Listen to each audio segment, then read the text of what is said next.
Welcome to the Nature Just Got Real Sensational Summer Minicast series for kids. Let's get started.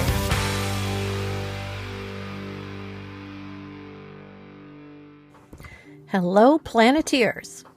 Welcome to the new Summer Minicast series, episode 11. I'm your host, KB Carr, and if you're watching this on video, you're seeing my cartoon self.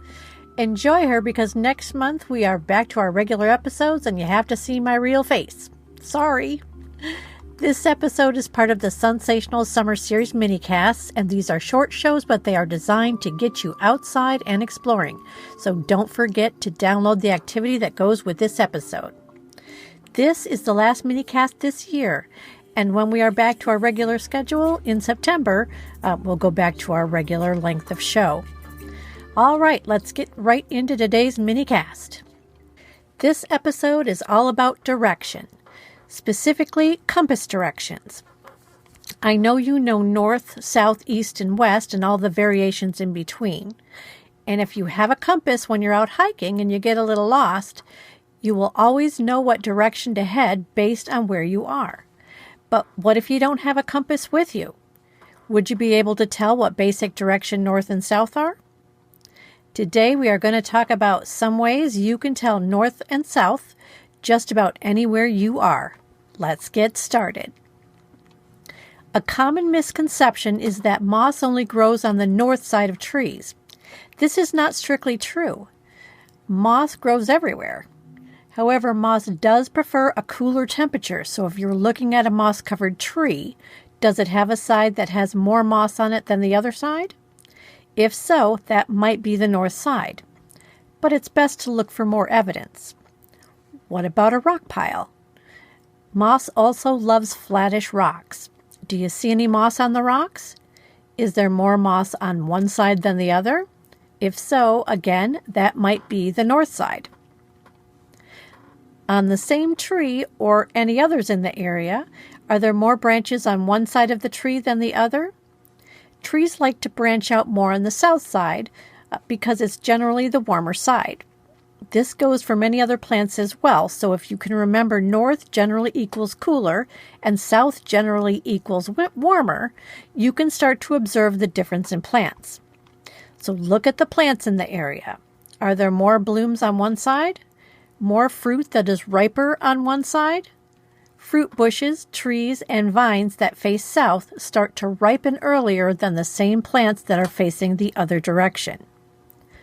Now let's take a look at a couple of insects. Are there any ants crawling up the tree? Is there a trail of ants? Or are there any ant hills at the base of the tree? Ants prefer to colonize on the south side of trees, again because it's the warmer side, and the colony needs to survive underground in the winter. So if you're seeing ant activity on one side and not the other, chances are good that's the south side. And if you listen to the ladybug episode, you'll have learned to put your ladybug house on the southwest side of the property because ladybugs prefer the warmer side of the area. If it's nighttime, you can possibly use the stars as a directional guide. Now, using the stars to find directions can be a little tricky, but there is one star in the sky that always points north, which is why it has the nickname the North Star. Its actual name is Polaris. Now, Polaris isn't the brightest star in the sky, as is commonly believed. It's a moderately bright second magnitude star, but it's bright enough to be easily seen in a dark sky. Unlike the other stars, which either rise in the east and set in the west, or else wheel in a circle around Polaris, the North Star appears fixed in the northern sky. But how can you pick it out from all the other stars in the sky? Well, here's a trick. If you can see the Big Dipper from where you are, a well-known trick for finding Polaris is that the two outermost stars in the bowl of the Big Dipper point to it. Those are the stars furthest from the handle, and those stars are called Dubhe and Merak. They're well known among amateur astronomers, I should say, by the nickname the Pointers. Makes sense, right? Of course, there are always going to be variations in nature, and those methods are obviously not as reliable as a compass. Moss doesn't only grow facing north. Trees have branches pointing in all directions, and plants don't die if they are facing north, east, or west. But observing and checking these things out can help you notice patterns in the natural world. Although they may be imperfect methods, an imperfect method is better than no method at all if you ever find yourself in an emergency.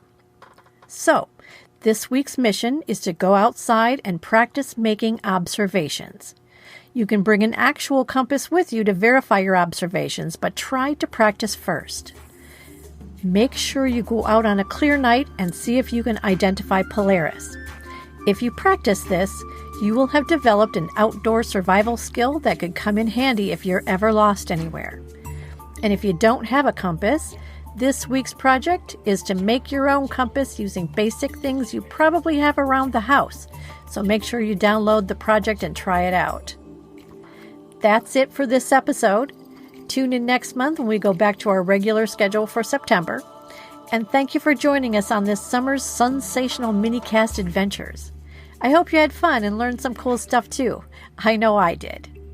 Now go out and have a multi-directional adventure in your neighborhood.